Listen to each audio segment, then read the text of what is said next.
आज के इस वीडियो में हम बात करने वाले हैं एक ऐसे टॉपिक पर जिसने India US relations, Russia India energy trade और ग्लोबल जियोपॉलिटिक्स के बीच अचानक से भूचाल ला दिया है। ये मामला सिर्फ तेल खरीदने का नहीं है, ये मामला है 1.4 बिलियन लोगों की एनर्जी सिक्योरिटी बनाम अमेरिका की पॉलिटिकल स्ट्रैटेजी का। और इस पूरे केस में सबसे बड़ा सवाल यही है कि क्या भारत सच में रुकेगा? क्या डोनाल्ड ट्रंप का दावा सही है? और क्या ये नया ट्रेड डील भारत पर दबाव बढ़ाने की कोशिश है? सबसे पहले बात करते हैं भारत सरकार के आधिकारिक बयान की, क्योंकि इसी से पूरी कहानी की असली दिशा साफ होती है। गुरुवार को पहली बार मोदी गवर्नमेंट ने ट्रंप के उस विवादित दावे पर रिएक्शन दी जिसमें उन्होंने कहा था कि भारत ने अमेरिका के साथ हुए ट्रेड डील के हिस्से के रूप में रशियन ऑयल खरीदना बंद करने पर सहमति दे दी है। एमईए के स्पोक्स पर्सन रणधीर जायसवाल ने प्रेस कॉन्फ्रेंस में बिल्कुल साफ शब्द में कहा कि भारत की ऊर्जा सुरक्षा इस सरकार की सर्वोच्च प्रायोरिटी है और 1.4 बिलियन लोगों की एनर्जी जरूरतों को सुनिश्चित करना हमारा पहला दायित्व है। उन्होंने ये भी जोड़ा कि भारत ने हमेशा अपनी ऊर्जा खरीद को डाइवर्सिफाई किया है और आगे भी करता रहेगा, और भारत अपने फैसले सिर्फ और सिर्फ राष्ट्रीय हित के आधार पर लेता है। ये बयान भले छोटे हो लेकिन इसके भीतर छिपा संदेश बहुत बड़ा है। अब आते हैं असली विस्फोटक दावे पर। डोनाल्ड ट्रंप ने कहा कि उन्होंने प्रधानमंत्री मोदी को फोन किया, भारत पर जो 50% से ज्यादा टैरिफ था उसे घटाकर 18% करने की बात हुई और इसके बदले भारत ने रशिया से तेल खरीदना बंद करने पर सहमति दी। ट्रंप के शब्दों में India will stop buying Russian oil, they will shift to Venezuelan oil as part of our trade deal. ये दावा जितना बड़ा था उतना ही विवादित भी, क्योंकि कुछ ही घंटों बाद रशिया की तरफ से बड़ा जवाब आया और उन्होंने ट्रंप की इस बात को लगभग झूठ करार दे दिया। क्रेमलिन के स्पोक्स पर्सन पेस्कव ने कहा कि भारत कई कंट्री से तेल खरीदता है और इसमें कुछ भी नया नहीं है। उन्होंने कहा India is free to buy oil from any supplier, और ये भी स्पष्ट कर दिया कि उन्हें भारत से कोई नोटिफिकेशन नहीं मिला है कि भारत रशिया से तेल खरीदना बंद करेगा। सीधी भाषा में इसका मतलब यही है कि रशिया ने साफ कर दिया कि भारत ने ऐसा कोई वादा नहीं किया है और भारत की तेल नीति भारत तय करता है। वाशिंगटन ने, रशिया के विदेश मंत्रालय ने भी बयान दिया कि रशिया इंडिया का तेल व्यापार दोनों देशों के लिए फायदेमंद है और ग्लोबल मार्केट को स्थिरता देता है। ये बयान इसलिए भी महत्वपूर्ण है क्योंकि अमेरिका लगातार कोशिश कर रहा है कि रशिया की एनर्जी एक्सपोर्ट कैपेसिटी कमजोर हो। यहाँ कहानी और दिलचस्प हो जाती है क्योंकि ट्रंप ने दावा किया कि अमेरिका ने भारतीय उत्पादों पर टैरिफ 50% से घटाकर 18% कर दिया और उसके बदले भारत ने रशिया को तेल छोड़ने का वादा किया। प्रधानमंत्री मोदी ने भी ट्वीट किया कि राष्ट्रपति ट्रंप ने मेड इन इंडिया उत्पादों पर टैरिफ 18% कम कर दिया, जिसके लिए उन्होंने धन्यवाद दिया। लेकिन मोदी के बयान में तेल का एक भी शब्द नहीं था, जबकि अमेरिकन स्टेटमेंट में पूरा फोकस तेल पर था। अब सवाल ये उठता है कि क्या ये सिर्फ एक मिस कम्युनिकेशन था या ट्रंप इसे एक पॉलिटिकल अचीवमेंट के रूप में दिखाने की कोशिश कर रहे हैं। अब यहाँ दूसरा ट्विस्ट आता है, क्या सच में भारत के पास विकल्प नहीं है या विकल्प है लेकिन प्रैक्टिकल नहीं? क्या भारत रशिया को हटाकर वेनेजुएला से तेल खरीद सकता है? टेक्निक रूप से संभव है, लेकिन व्यवहारिक रूप से नहीं। एक्सपर्ट्स के अनुसार वेनेजुएलन क्रूड भारत से बहुत दूर है, शिपिंग कॉस्ट अत्यधिक बढ़ जाती है, ब्लेंडिंग कॉस्ट भारी होती है और कई भारतीय रिफाइनरीज के लिए वो रशियन क्रूड जितना कंपैटिबल भी नहीं है। यानी अमेरिका चाहे जितना जोर लगा ले, वेनेजुएला भारत के लिए तत्कालिक रिप्लेसमेंट कभी नहीं बन सकता। ट्रंप के इस दावे के बाद भी मई मंथ में भारत ने 18.6 million barrel Russian oil import किया और रशिया उस महीने भारत का सबसे बड़ा सप्लायर बना, सऊदी अरबिया और इराक दोनों से ऊपर। यह आंकड़ा बताता है कि भारत की रणनीति अभी भी वही है, जहां से सस्ता मिले वहीं से खरीदो। ट्रम्प का पूरा गेम 3 चीजों पर आधारित है। पहला, यूएस ऑयल लॉबी का दबाव। अमेरिका चाहता है कि उसकी सेल कंपनीज भारत जैसे बड़े मार्केट में ज्यादा सप्लाई करें, रसिया को एनर्जी मार्केट से पीछे धकेला जाए और वेनेजुएला में प्रो यूएस गवर्नमेंट बनाकर तेल पर पकड़ बनाई जाए। दूसरा, चुनावी साल में बिग डील दिखाना। ट्रम्प हमेशा बड़े बड़े दावे करते हैं और उनके लिए ये कहना कि मैंने सबसे बड़ा ट्रेड डील किया, मैंने भारत को मानने पर मजबूर किया, मैंने रसिया का तेल बंद करवाया, ये सब उनके पॉलिटिकल नैरेटिव का हिस्सा है। तीसरा, भारत को रणनीतिक रूप से अमेरिका की लाइन में खींचना। क्वाड, इंडो पैसिफिक और चाइना कंटेनमेंट जैसे मुद्दों पर अमेरिका चाहता है कि भारत उसकी रणनीति को पूरी तरह फॉलो करे और तेल का मुद्दा इसी दबाव का के हिस्सा है। भारत का असली स्टैंड बहुत स्पष्ट है, डाइवर्सिफाई करो, लेकिन किसी के कहने पर नहीं। भारत की पॉलिसी हमेशा रही है कि जहां से सस्ता मिले वहां से खरीदो और अगर मार्केट बदलता है तो स्रोत बदलो, पर निर्णय सिर्फ भारत के राष्ट्रीय हित के आधार पर होना चाहिए। इसी संदर्भ में ट्रेड मिनिस्टर पीयूष गोयल ने भी कहा कि भारत ऊर्जा सुरक्षा सुनिश्चित करने के लिए तेल खरीद को डाइवर्सिफाई करता रहेगा। लेकिन ध्यान देने वाली बात यह है कि उन्होंने भी कहीं नहीं कहा कि भारत रसिया को छोड़ने वाला है।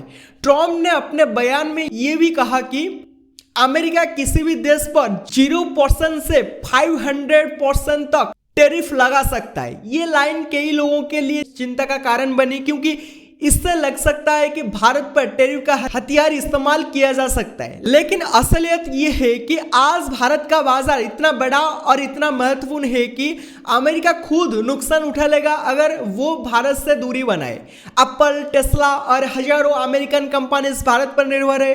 अब सबसे बड़ा सवाल, क्या भारत ने रशियन ऑयल बंद करने की कोई डील की है? सारे बयानों, डाटा और रिएक्शन को देखने के बाद जवाब बेहद साफ है, नहीं। भारत ने ऐसा कोई वादा नहीं किया। रसिया को भारत की तरफ से कोई नोटिफिकेशन नहीं मिला है। भारत अभी भी रशियन ऑयल खरीद रहा है और भारत लगातार कह रहा है कि 1.4 बिलियन लोगों की ऊर्जा सुरक्षा उसकी सर्वोच्च प्राथमिकता है। ट्रम्प का दावा एक पॉलिटिकल नैरेटिव था जिसे भारत और रसिया दोनों ने अपने अपने तरीके से न्यूट्रल कर दिया। अमेरिका का सबसे बड़ा डर यह है कि आने वाले समय में भारत और रसिया के बीच एक तरह की दीर्घकालिक एनर्जी पार्टनरशिप ना बन जाए। रसिया का तेल दुनिया के सबसे सस्ते और स्थिर स्रोत में से एक है और भारत दुनिया का तीसरा सबसे बड़ा ऑयल इंपोर्टर। ऐसे में ये रिश्ता जितना मजबूत होगा, अमेरिका का ऑयल लॉबी पर उतना ही दबाव बढ़ेगा। अमेरिका अच्छी तरह जानता है कि अगर भारत रसिया के साथ अपनी एनर्जी डील को और मजबूत करता है तो इसका नुकसान सीधे अमेरिका को ही होगा, उसकी ऑयल कंपनीज को भी और उसकी पॉलिटिकल स्ट्रैटेजी को भी। इसलिए अमेरिका बार बार ये लाइन दोहराता है कि भारत को रशियन ऑयल पर निर्भरता कम करनी चाहिए, लेकिन भारत हमेशा इसकी एक ही जवाब देता है, हमारी राष्ट्रीय हित सर्वोपरि है। भारत की ऊर्जा सुरक्षा सिर्फ एक आर्थिक विषय नहीं है, ये राजनीतिक स्थिरता का मामला है। इसलिए भारत कोई ऐसा फैसला नहीं ले सकता जिससे 1.4 बिलियन लोगों की जरूरतें जोखिम में आ जाए। अमेरिका के लिए जियोपॉलिटिक्स है, लेकिन भारत के लिए यह आम नागरिक की दैनिक जिंदगी यानी डेली लाइफ का सवाल है। पिछले कुछ वर्षों में भारत ने एक बहुत ही शांत लेकिन बेहद प्रभावशाली ऊर्जा रणनीति अपनाई है, मल्टी वेक्टर स्ट्रैटेजी। मतलब भारत किसी एक देश पर निर्भर रहना नहीं चाहता। वो तेल खरीदता है रसिया से भी, सऊदी से भी, इराक से भी, अमेरिका से भी और कई छोटे बड़े स्रोत से भी। ये रणनीति भारत को किसी भी इंटरनेशनल दबाव से आजाद रखती है। अगर कल किसी देश से सप्लाई रुक जाए तो भारत के पास कई अन्य विकल्प पहले से तैयार रहते हैं। यही वजह है कि अमेरिका दबाव बनाए भी तो भारत के पास बैकअप चेन पहले से मौजूद है। रसिया और भारत का ये रिश्ता दोनों तरफ बराबर लाभ देता है। भारत को रशियन ऑयल सबसे सस्ते दाम पर मिलता है जो उसकी इकोनॉमी के लिए सीधा फायदा है। वहीं रसिया को भारत जैसा विशाल बाजार मिलता है जो उसकी अर्थव्यवस्था को स्थिर रखता है। अगर भारत अचानक रसिया से खरीदना कम कर दे तो ना सिर्फ भारत की लागत बढ़ेगी बल्कि रसिया और अधिक चाइना की ओर झुकेगा। और अमेरिका बिल्कुल नहीं चाहता कि रसिया और चाइना के बीच गठबंधन और मजबूत हो। इसीलिए अमेरिका के लिए भी भारत रसिया का रिश्ता पूरी तरह तोड़ना आसान नहीं है। अब सवाल आता है कि क्या वास्तव में अमेरिका और भारत के बीच जो नया ट्रेड डील बनाया जा रहा है वो तेल के बदले टैरिफ का सौदा है? एक्सपर्ट्स का कहना है कि नहीं। ट्रम्प ने भले दावा किया कि भारत रसियन ऑयल छोड़ देगा, लेकिन ना रसिया को कोई जानकारी मिली, ना भारत ने इसकी पुष्टि की, ना कोई आधिकारिक डॉक्यूमेंट मौजूद है। ऐसा लगता है कि यह बयान चुनावी चर्चा को हवा देने के लिए दिया गया था, जबकि भारत और रसिया दोनों ने इसे तुरंत शांत कर दिया ताकि बाजार और राजनीति दोनों स्थिर रहे। आने वाले हफ्तों में स्थिति दिलचस्प होगी। यह भी संभव है कि अमेरिका अपने दबाव को बढ़ाए, कुछ बयान और दे या टैरिफ का मुद्दा फिर उठाए। यह भी हो सकता है कि भारत 1 या 2% इंपोर्ट में बदलाव दिखाए ताकि अमेरिका शांत रहे, लेकिन अपने वास्तविक हितों को सुरक्षित रखे। वहीं रसिया भारत को और बेहतर सौदे भी दे सकता है ताकि भारत अपनी प्राथमिकता रसिया की तरफ बनाए रखे। पर सबसे संभावित स्थिति यही है कि भारत अपने निर्णय खुद करेगा, डाइवर्सिफाई करेगा, संतुलन बनाए रखेगा, लेकिन किसी के कहने पर रसियन ऑयल नहीं छोड़ेगा। अंत में इस पूरे मामले का सार यही है कि ये लड़ाई सिर्फ तेल की नहीं है, ये शक्ति, दबाव, गठबंधन और आने वाले दशक की जियोपॉलिटिक्स की लड़ाई है। America India Russia energy connection को कमजोर करना चाहता है, लेकिन भारत अपनी ऊर्जा सुरक्षा को किसी भी इंटरनेशनल दबाव से ऊपर रखता है। डोनाल्ड ट्रंप अपनी राजनीति में हमेशा बड़े बड़े दावे करते रहे हैं। वे किसी भी सौदे को हिस्टोरिक डील कहना पसंद करते हैं, चाहे वो छोटा हो या बड़ा। इस बार भी उन्होंने भारत के साथ ट्रेड डील को ट्रेमेंडस डील कहा और दावा कर दिया कि भारत रसिया का तेल खरीदना बंद करेगा। यह दावा सिर्फ भारत या रसिया को संदेश देने के लिए नहीं था, बल्कि यह दावा अमेरिकन वोटर्स के लिए था, खासकर उन राज्यों के लिए जहां तेल उद्योग और सेल कंपनीज का प्रभाव सबसे अधिक है। ट्रम्प को दिखाना होता है कि वे वैश्विक ऊर्जा बाजार को कंट्रोल कर सकते हैं और भारत जैसे विशाल बाजार को अपनी दिशा में मोड़ सकते हैं, लेकिन धरातल पर यह दावा हवा से ज्यादा कुछ नहीं निकला। और अब बात करते हैं चाइना की, क्योंकि इस पूरे विवाद के बीच असली गेम चाइना को रोकने का है।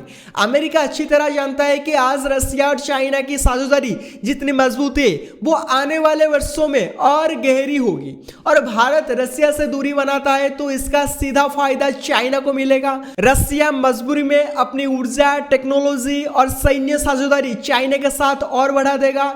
इससे एशिया में चाइना का दबदबा और मजबूत होगा, और ये वो स्थिति है जिसे अमेरिका किसी भी कीमत पर रोकना चाहता है। इसलिए अमेरिका स्ट्रैटेजी का असली लक्ष्य ये नहीं है कि भारत रसियन ऑयल बंद करे, बल्कि ये है कि रसिया अकेला पड़ जाए और चाइना के साथ उसकी सामरिक निर्भरता कम हो। लेकिन भारत अच्छी तरह समझता है कि रसिया को अकेला छोड़ना चाइना को और मजबूत कर देगा, और ये भारत के लिए खतरनाक होगा।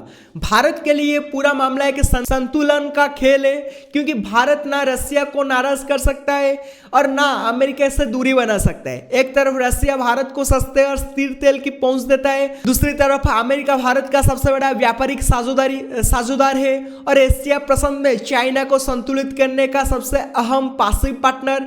इसलिए भारत को एक ऐसी रणनीति अपनानी पड़ती है जिसे आज की दुनिया स्ट्रैटेजिक ऑटोनॉमी कहती है, यानी भारत अपने फैसले खुद लेगा, अपनी हितों के अनुसार लेगा और किसी के दबाव में नहीं आएगा। आने वाले वर्षों में ऊर्जा बाजार तेजी से बदलने वाला है। आज सस्ता तेल रसिया से मिलता है, लेकिन कल ये परिदृश्य बदल सकता है। अमेरिका वेनेजुएला पर अपनी पकड़ बढ़ाने की कोशिश कर रहा है ताकि भारत जैसे कंट्री के लिए विकल्प बनाया जा सके, लेकिन वेनेजुएला का तेल भारत के लिए अभी भी व्यवहारिक विकल्प नहीं है। उनकी शिपिंग कॉस्ट बहुत अधिक है, क्रूड की गुणवत्ता ब्लेंडिंग पर निर्भर करती है और भारत की रिफाइनरीज अभी भी रशियन ग्रेड के हिसाब से अधिक अनुकूलित है। इसलिए वेनेजुएला का नाम केवल राजनीतिक बयानबाजी में अच्छा लगता है, वास्तविकता में नहीं। दूसरी तरफ रसिया भी जानता है कि भारत उसके लिए सिर्फ एक ग्राहक नहीं है, भारत एक ऐसा रणनीतिक साझेदार ब्रदर है जो संकट के समय भी अपने फैसले शांतिपूर्ण और स्थिरता के साथ लेता है। इस वीडियो को यही एंड करते हैं। वीडियो पसंद आया है तो वीडियो को लाइक कीजिए, शेयर कीजिए, चैनल को सब्सक्राइब कीजिए। Thank you, have a good day. मिलते हैं नेक्स्ट वीडियो में।